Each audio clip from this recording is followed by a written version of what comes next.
Hi friends, welcome to Manasa recipes. Today tasty and healthy recipe వచ్చేసి ఇన్స్టెంట్గా అప్పటికప్పుడు చేసుకునే జొన్నపిండి దోశలు, అలాగే కమ్మటి చట్నీని ఎలా ప్రిపేర్ చేయాలో చూద్దాం. ఇలా అప్పటికప్పుడు హెల్దీగా దోశలు వేసుకొని ఇలా కమ్మటి చట్నీతో తినండి, ఎంత టేస్టీగా ఉంటాయో.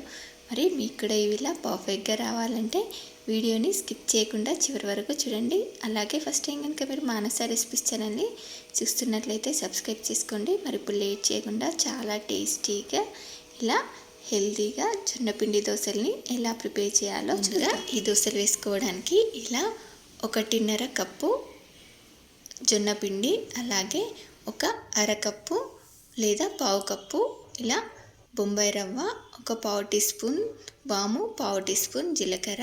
ఇలా వామును వేసుకోవడం వల్ల మనకు త్వరగా జీర్ణం అవుతుంది, అలాగే పిల్లలకు జలుబు దగ్గు లాంటివి రాకుండా కూడా ఉంటాయి. అలాగే మీకు టేస్ట్కి సరిపడా సాల్ట్ని యాడ్ చేసుకొని ఇప్పుడు దీనిలోకి సన్నగా కట్ చేసి పెట్టుకున్న ఆనియన్స్, అలాగే ఇలా తురుముకున్న ఒక క్యారెట్ని తురుముకొని వేసుకున్నాను. అలాగే ఇలా సన్నగా కట్ చేసిన పచ్చిమిర్చి ముక్కలు, కొంచెం కొత్తిమీర వేసుకొని వీటన్నిటిని కూడా ఇలా ఒకసారి మొత్తం కలిసేలాగా బాగా మిక్స్ చేసుకున్న తర్వాత ఇప్పుడు దీనిలోకి ఇలా ఒక 2 కప్పుల వాటర్ని యాడ్ చేసుకొని ఉండలేమీ లేకుండా ఇలా బాగా మిక్స్ చేసుకోవాలి.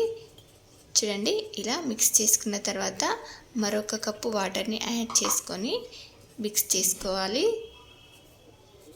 చూడండి, ఇదంతా కూడా ఇలా బాగా కలిసేలాగా మిక్స్ చేసుకున్న తర్వాత ఇప్పుడు ఒక 10 నిమిషాల పాటు మూత పెట్టి పక్కన పెట్టేసుకుందాం.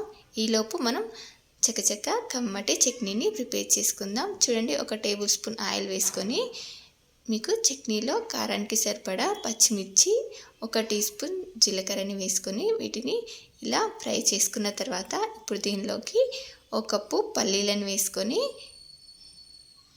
మంటని సిమ్లో పెట్టి వీటిని బాగా ఫ్రై చేసుకోవాలి.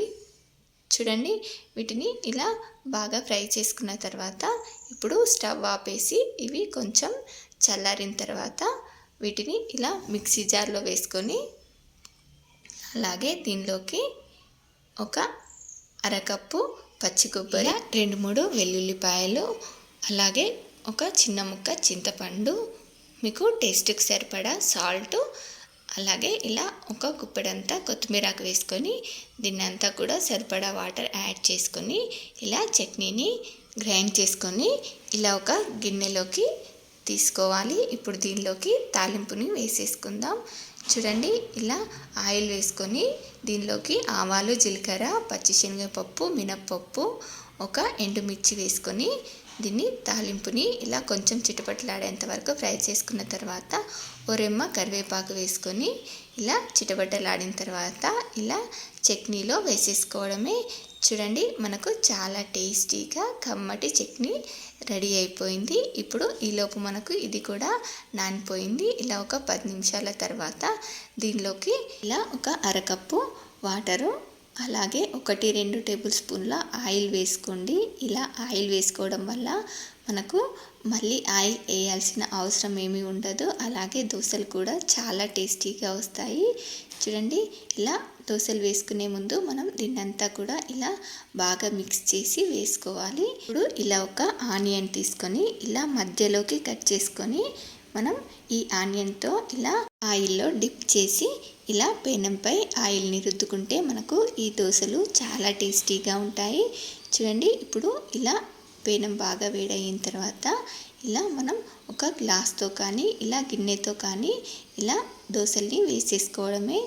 చూడండి, ఈ దోశలు మనకు చాలా ఈజీగా చేసేసుకోవచ్చు, చాలా టేస్టీగా ఉంటాయి, చాలా హెల్దీ కూడా. ఇలా ఇన్స్టెంట్గా చేసుకునే దోశల్లోకి ఇలా మనం పిండిలోనే ఆయిల్ని వేసుకుంటే మనకు దోశలు ఇలా బాగా ఫ్రై అవుతాయి. పిండిలోనే ఆయిల్ వేసుకుంటే మనకు దోశ బాగా ఫ్రై అవుతుంది, అలాగే ఇలా ఈజీగా కూడా వచ్చేస్తుంది, చాలా తొందరగా అయిపోతాయి.